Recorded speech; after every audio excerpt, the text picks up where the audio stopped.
På den her video der vil jeg lære jer, hvordan man laver nogle ølandshvedeboller med hvedesurdej.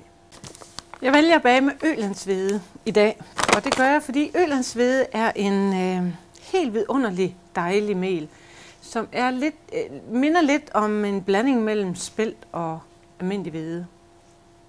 Ølandshvede er jo også en gammel hvedesort, og den udmærker sig ved, at den har et højt proteinindhold.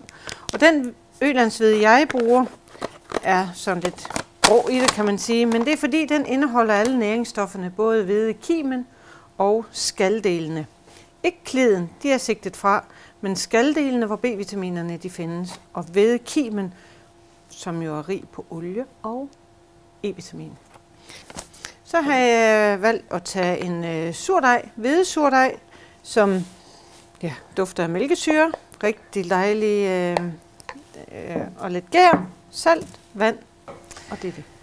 Jeg vælger at røre dejen på en røremaskine, og der er jo mange forskellige slags, men jeg har sådan en bjørn her, den er jo super god. Men det er simpelthen for at kunne røre dejen så godt, ælte den så godt, at vi får dannet et glutennetværk. Og det er det, jeg gerne vil med til de her boller. Så jeg putter en liter vand i. Så tager jeg lige sådan en skovlfuld surdej. Økologisk gær. Den ordentlige slags. Bare lige en lille smule. Så kommer jeg ikke salt i nu. Så putter jeg det her cirka 1100 gram ølandshvede i. Jeg laver jo en meget, meget lind dej. Så tager jeg til 1 liter vand, bruger man en spiskefuld salt, så passer det.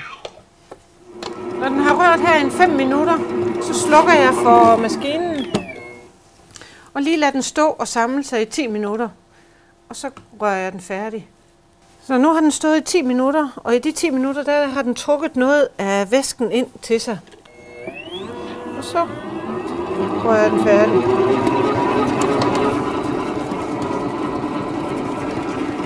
Når den har rørt sådan her, så lader den røre indtil den samler sig og er helt glat i overfladen.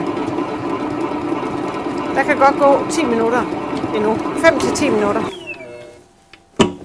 Den er helt lækker nu. Jeg skal lige have våde fingre, for ellers så klister dejen bare til mine fingre. Se, hvor er den flot elastisk. Det skal være, så man næsten kan læse avisen igennem den. Nu kan man gøre den tynd. Så jeg vil synes, den er færdig. Jeg vil ikke røre den mere. Det vi så gør med den dej, det er, at den skal over i en bøtte, for den skal i køleskab til i morgen. Og der skal bøtten jo her være olieret.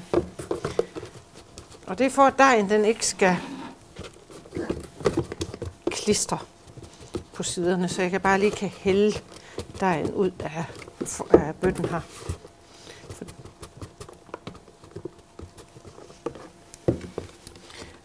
Ja, dejligt at få det her olivenolie på fingrene. Så den er klar, og så skal den ind på køl, og det skal være sådan, så der er plads til, at den kan hæve.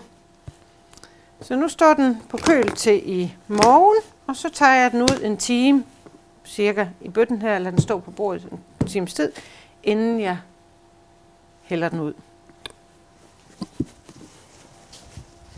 Jeg har selvfølgelig snydt lidt og lavet dejen i går, så den har stået på køl, og så har den stået ude her en times tid.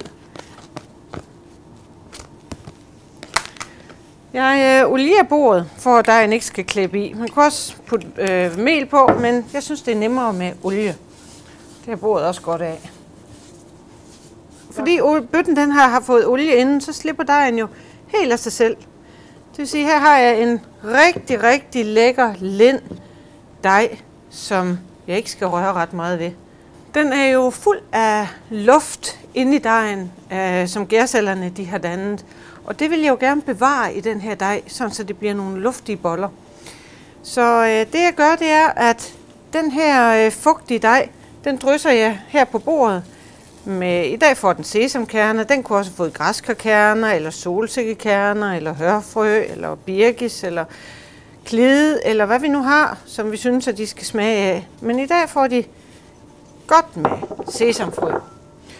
Og nu handler det om at røre så lidt som muligt ved dejen. Nu putter jeg olie på mine hænder. Lidt af det her, der ligger herude. Sådan så dejen ikke klister fast i mine fingre. Og så med et fast tag ned. Og så kommer de jo bare over på bagepapir.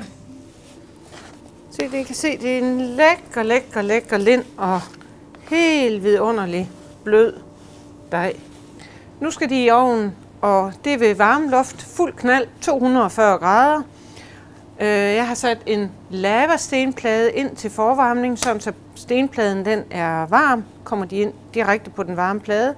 Og her roterer jeg bagepapiret over på bagepladen. Så der er fuld knald på herinde.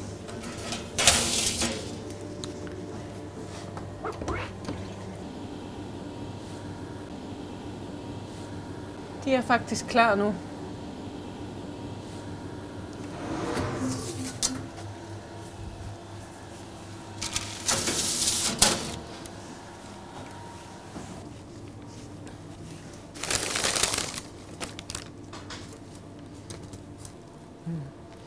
Vil du se mere, så gå ind på gottenborg.dk og tilmeld dig vores nyhedsbrev.